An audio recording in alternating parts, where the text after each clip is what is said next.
आज किशोरी जी का जन्म महामहोत्सव है। आइए सभी सुंदर कथा में प्रवेश करें कि राधा रानी का जन्म किस प्रकार हुआ है। प्रसंग आता है कि जब भगवान ने मोहिनी अवतार धारण किया, हम सभी ने सुना ना मोहिनी अवतार के विषय में परसों की कथा में। भगवान ने जब मोहिनी जी का अवतार धारण किया तो भगवान मोहिनी को देख करके सब कोई मोहित हो गए। आज 33 करोड़ देवी देवता जब मोहिनी जी का दर्शन किए तो सभी लोग उनके पीछे भागने लगे। आज कोई ये सोचे कि काश ये मोहिनी जी मुझे पत्नी के रूप में मिल जाए, कोई सोचे हाय मेरा तो भाग्य ही चमक जाएगा अगर ये मुझे पत्नी के रूप में मिल जाए। आज सब कोई भाग रहा, यहाँ तक कि भोलेनाथ भी, यहाँ तक कि इंद्र भी, यहाँ तक कि ब्रह्मा भी। लेकिन एक ऐसे देव हैं, एक ऐसे देव हैं जो मोहिनी जी के रूप को देख करके मोहित नहीं हुए, मतलब कि उस दृष्टि से उन्होंने नहीं देखा। आज ऐसे भगवान सूर्य देव ने आज मोहिनी जी का जब दर्शन किया तो उनके मन में ये विचार आया कि काश ये इतनी सुकुमार हैं, ये इतनी प्यारी हैं, काश ये मुझे एक बेटी के रूप में प्राप्त हो जाए। आज सब कोई चाह रहा कि ये मेरी पत्नी बन जाए, लेकिन मात्र एक सूर्य देव ऐसे हैं जो कह रहे हैं कि काश ये मेरी बेटी के रूप में अवतरित होकर के मेरे घर में आ जाए। आज जैसे ही भगवान सूर्य देव के मन में ये भावना आई कि काश ये मेरी बेटी बन जाए, उसी समय जो भगवान जो मोहिनी जी हैं वो किसी की और आंख उठा करके नहीं देख रहे हैं, लेकिन जब भगवान मोहिनी ने देखा कि किसी के मन में ये विचार आया कि काश मैं उनके घर में बेटी के रूप में आ जाऊं, तो आज भगवान ने अपने सुंदर नेत्रों से अपने नेत्र को उठा करके सूर्य देव की तरफ देखा। आज सूर्य देव से आकर के कहा,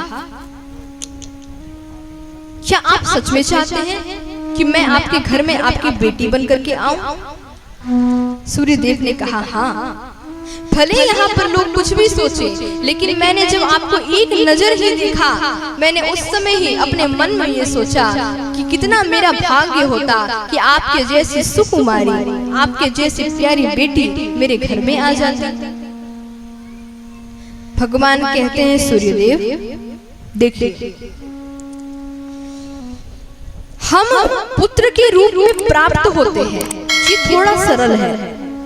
हम पुत्र के रूप में प्राप्त हो सकते हैं कठिन तपस्या से, लेकिन अगर आपको मुझे पुत्री के रूप में प्राप्त करना है तो घोर तपस्या करनी पड़ेगी, घोर तपस्या करनी पड़ेगी। सूर्यदेव ने कहा कि मैं हर तपस्या करने के लिए तैयार हूँ प्रभु, आप जैसा कहेंगे मैं वैसा ही करूँगा, लेकिन आप मुझे वचन दीजिए कि आप मेरे घर में एक पुत्री के रूप में पधारेंगे। आप मुझे वचन दीजिए, मुझसे वादा कीजिए। भगवान ने कहा, सूर्यदेव अगर मैं आपकी भक्ति से प्रसन्न हुआ, मोहिनी जी कह रही हैं कि अगर मैं आपकी भक्ति से प्रसन्न हुआ, अगर मैं आपके इस तप से प्रसन्न हुई, तो मैं अवश्य ही आपके घर में पुत्री बनकर के आऊंगी। आज सूर्यदेव ने हजारों वर्ष बीते, जब सूर्यदेव अपनी तपस्या से बाहर आए तो देखा कि भगवान सुने ही नहीं, तो ब्रह्मा जी को याद किया। आज ब्रह्मा जी के लिए तपस्या की है, आज ब्रह्मा जी के लिए जब तपस्या किया तो ब्रह्मा जी प्रकट होकर के आए। ब्रह्मा जी ने कहा, सूर्य देव क्या आप कुछ मांगना चाहते हैं? मांगिए, मैं आपकी तपस्या से बहुत प्रसन्न हूँ। सूर्यदेव ने कहा, नहीं, मैं आपसे कुछ मांगने के लिए, आपसे कोई वरदान पाने के लिए आपकी तपस्या नहीं किया हूँ। ब्रह्मा ने कहा, आज तक तो भाई जितने भी मेरी तपस्या करने वाले हुए, चाहे वो हिरण्यकश्यप हो, चाहे वो होलिका हो, इन सब ने कुछ ना कुछ मांगने के लिए ही तपस्या की है। अरे वाह, आप तो ऐसे पहले हैं जो इतनी घोर तपस्या करने के बाद ये नहीं कहते कि मुझे आपसे कुछ मांगना है, मुझे कोई वरदान चाहिए। आप बताइए कि आप चाहते क्या हैं? सूर्यदेव ने कहा, ब्रह्मा जी, आप हमारे ठाकुर जी के बहुत करीबी हैं, हमारे ठाकुर जी के बड़े प्यारे हैं। हमें लगता है ना कि भगवान ने हमसे कहा था कि तुम घोर तपस्या करना, और उस घोर तपस्या जब पूर्ण होगी तो मैं प्रसन्न होकर के आपके घर पुत्र के रूप में अवतरित होगा। लगता है भगवान भूल गए। तो ब्रह्मा जी, आप मेरा एक छोटा सा काम कर दीजिए, आप जाकर के भगवान को याद दिला दीजिए कि उन्होंने मुझे वचन दिया था। ब्रह्मा जी ने कहा कि मैं ये जिम्मेदारी लेता हूँ कि मैं जाकर के भगवान से विनती करूंगा, लेकिन इस जिम्मेदारी के तहत मैं बरसाना में जाकर के बरसाना पर्वत के रूप में विराजमान हो जाऊंगा। आप जब बरसाना जाओगे वृंदावन, तो देखना वहाँ पर पहाड़ पर चढ़ना पड़ता है सीढ़ी से। तो वो जो पर्वत है जिसके ऊपर राधा रानी का महल बना है, वो पर्वत कोई और नहीं बल्कि ब्रह्मा जी है। आज ब्रह्मा जी पहले जाकर के विराजमान हो गए और जाकर के भगवान से विनती की है, प्रभु, लगता है कि आप भूल गए, आपने सूर्यदेव को ये वचन दिया था कि आप उनके घर में पुत्र के रूप में अवतरित होकर के आएंगे। देखिए, आज ये जो सूर्यदेव हैं, जी आपके प्रतीक्षा में बाबा वृषभानु का स्वरूप धारण करके रावल गांव जा चुके हैं। अच्छा महाराज, ये जो राधा रानी है, इनका जन्म कहाँ हुआ? नहीं, बरसाना में नहीं। राधा रानी का जो जन्म है वो रावल गांव में हुआ है। जब जैसे कि भगवान गोकुल में जन्मे और बाद में राक्षसों के बहुत ज्यादा परेशान होने के कारण वो वृंदावन पलायन कर गए, वैसे ही राधा रानी का जो जन्म है वो रावल गांव में हुआ, और जब थोड़ी सी बड़ी हुई तो बरसाना चली गई। तो यहाँ पर सूर्यदेव वृषभान बाबा के रूप में अवतरित हो गए, अब प्रतीक्षा कर रहे हैं। ब्रह्मा जी कहते हैं, प्रभु, लगता है आप भूल गए कि आपको उनके घर में बेटी बनकर के जन्म लेना है। आज वृषभानु और कीर्ति मैया ये दोनों बहुत इंतजार कर रहे हैं। आज भगवान को याद आया, अरे अरे, ये तो बड़ी गलती हो गई हमसे, हमने तो वचन दिया था। अब भगवान जो है हमारे कृष्ण जी, वो वैकुंठ में टहलने लगे। टेंशन हो गया उनको। टेंशन किस बात का हुआ पता है? जानना चाहते हैं तो उसके लिए एक बार जोर से जयकारा लगाएंगे, जय जय, आवाज नहीं, और जोर से, जय जय जय जय श्याम। चलो सभी जानना चाहते हैं तो फिर बताते हैं आपको। भगवान को इस बात की टेंशन हो गई कि अभी तो हमको जाकर के वसुदेव जी और देवकी के यहाँ जन्म लेना है, ये मेरे हो गए एक माता एक पिता। उसके बाद जाकर के यशोदा मैया और नंद बाबा का भी लाला बनना है, तो मेरे कितने हो गए? 4, 2 मम्मी और 2 पापा। बोले, अरे संसार में तो सबके एक ही माता पिता होते हैं, चलो 4 तो इधर हो गए, अब क्या जाकर के और 2 का भी मुझे लाली बनना पड़ेगा? आज भगवान बड़ी दुखी हैं, परेशान हैं कि मैं कैसे करूं इस कार्य को। मैंने जल्दबाजी में वचन तो दे दिया कि सूर्यदेव आपकी जो तपस्या है मैं उससे प्रसन्न होकर के आपके घर में पुत्री के रूप में जन्म लेकर आऊंगा, लेकिन अब मैं कैसे करूं? आज वैकुंठ में अपने भवन के अंदर, अपने महल के अंदर भगवान टहल रहे थे, इधर से उधर कर रहे थे। उसी समय भगवान की दृष्टि पड़ी एक खंभे पर। अब भगवान तो राजाधिराज हैं, त्रिभुवन के स्वामी हैं, तो उनके यहाँ पर हम लोग जैसा सिंपल खंबा नहीं है, मतलब पत्थर का खंबा नहीं है, मार्बल का खंबा नहीं है। उनके यहाँ पर मणियों की खंबा है, मतलब जिसको हम लोग डायमंड कहते हैं। तो भगवान जहाँ पर रहते हैं वैकुंठ में, वहां पर जो खंबा है वो मणि लगे हुए हैं उसमें। आज भगवान की दृष्टि जैसे ही उस खंभा में पड़ी, तो भगवान को उस खंबे में अपना प्रतिबिंब दिखाई पड़ा। होता है ना कि जहाँ पर कांच लगा हुआ रहे, जब आप वहां पर जाकर के देखोगे तो हल्का हल्का खुद का स्वरूप दिखाई पड़ता है। तो भगवान को भी आज अपना प्रतिबिंब दिखाई पड़ा। पता है भगवान जो है ना, वो जल्दी अपने आप को शीशे में नहीं देखते।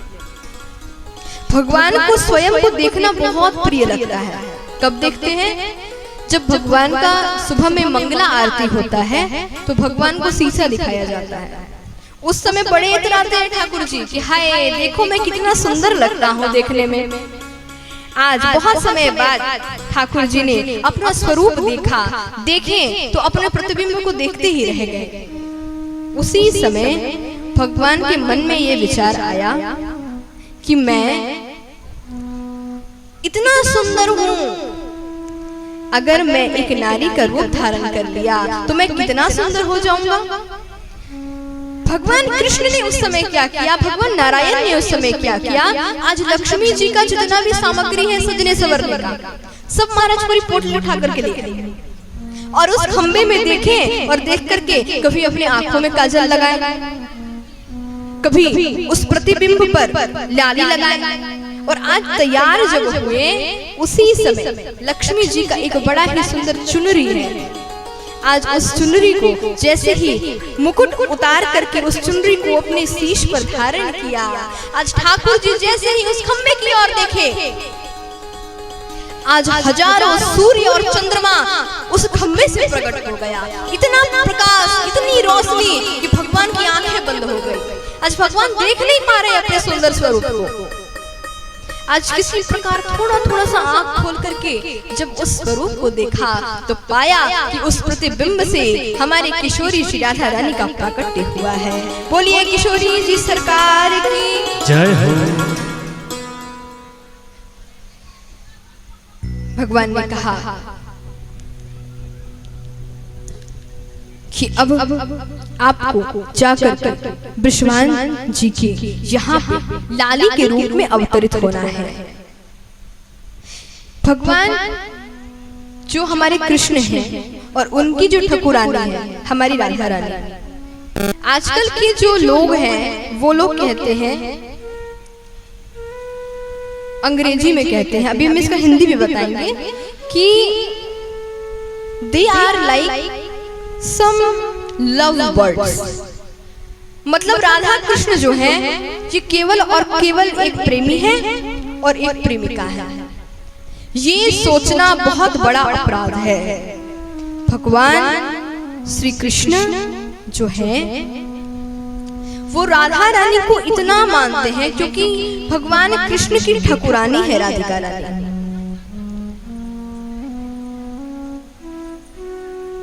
भगवान कृष्ण की आत्मा है राधा रानी। भगवान जब सेवा कुंज में जाते हैं तो किशोरी जी को सिंहासन पर बैठाते हैं और स्वयं नीचे बैठ करके किशोरी जी का चरण दबाया करते हैं।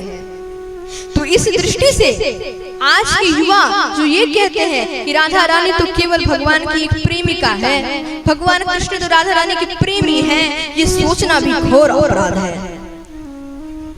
लोग कहते हैं कि भगवान राधा रानी ने बहुत विरह सहा, भगवान से विवाह नहीं किया। अरे श्याम सुंदर इतना कठोर है कि वो राधा रानी को छोड़ करके चला गया। ज्ञान की कमी है। हम कहीं ना कहीं ज्ञान की कमी के कारण ऐसे बहुत सारे अनुचित शब्द का प्रयोग कर दिया करते हैं कि जिसके कारण हमको उसके पाप के भागी बन जाया पड़ता है। भगवान कृष्ण और राधिका रानी ये दो नहीं है, ये एक है। बताओ क्या किसी का प्रतिबिंब, अभी हम जाएं शीशे के सामने और जाकर के खुद को देखें तो क्या हम और वो अलग हैं? क्या हम और वो अलग हैं? बोलिए, क्या हम और वो अलग हैं? नहीं, वो हम ही हैं। जो प्रतिबिंब पर देख रहे हैं वो हम हैं। तो कोई भला खुद से विवाह कैसे कर सकता है? कैसे कर सकता है कोई खुद से विवाह? इसलिए जब आप इस कथा को श्रवण करके जाना तो जाकर के अपने जो प्रियजन है, आपका जो सखा समाज है, जाकर के बताना कि हमने भागवत जी की सत्संग में ये सुना कि राधा रानी भगवान की प्रेमिका नहीं है। भगवान ने उनको कभी धोखा नहीं दिया, बल्कि वो दोनों अलग ना होकर के एक ही स्वरूप है, एक स्वरूप है। महाराज, मंगल मुहूर्त आया जो आज है, राधा अष्टमी, सुंदर भादो की अष्टमी की तिथि आई है। और उसी समय राधा रानी भोर के 4:40 में अवतरित होकर के ब्रजमंडल में आई। अब आप कहेंगे कि ठाकुर जी तो कभी 12 बजे दिन में आ जाते हैं राम जी के रूप में, कभी रात में 12 बजे आते हैं भगवान कृष्ण के रूप में, ये सुबह भोर में क्यों प्रकट हुए? राधा रानी प्रेम स्वरूपा है। हमारी जो किशोरी जी हैं, वो प्रेम को स्थापित करने के लिए इस धराधाम में पधारी है, क्योंकि भगवान ने कहा था कि सूर्यदेव आज इस मोहिनी को देख करके 33 करोड़ देवी देवता मोहित हो रहे हैं, लेकिन जब मैं आपकी पुत्री के रूप में प्रकट होकर के आऊंगी तो स्वयं मोहिनी भी इस स्वरूप पर मोहित हो जाया करेगी। ब्रह्म मुहूर्त में 4:40 के भोर राधा रानी प्रकट होकर के ब्रजमंडल में आई है। मानो ब्रह्म मुहूर्त में हम अच्छे काम को करना प्रारंभ करते हैं। सुबह उठते हैं तभी ना सोचते हैं कि आज हम ये कार्य करेंगे, आज हमको वहां जाना है, आज हमारा दिन ऐसे होना चाहिए। तो मंगल को करने के लिए राधा रानी प्रकट होकर के आई है। आज जब विश्वानु बाबा यमुना जी नहाने के लिए गए, आज यमुना जी जब नहाने के लिए गए भोर भोर ब्रह्म मुहूर्त में, तो वहां पर जाकर के देखा कि एक बड़ा सुंदर कमल का पुष्प खिला हुआ है, पल्लवित हुआ है। आज वो कमल देखने में बड़ा सुंदर लग रहा है। आज जब उस कमल के नजदीक पहुंचे तो देखा कि उस कमल में एक छोटी सी प्यारी सी लाली लेटी हुई है। आज विश्वानु बाबा ने उस लाली को अपने गोद में उठाया और उन्हीं का नाम पड़ा है। बोलिए राधा रानी सरकार की जय हो। आप सभी को लाली के जन्म की बधाई हो, बधाई हो, बधाई हो, बधाई हो।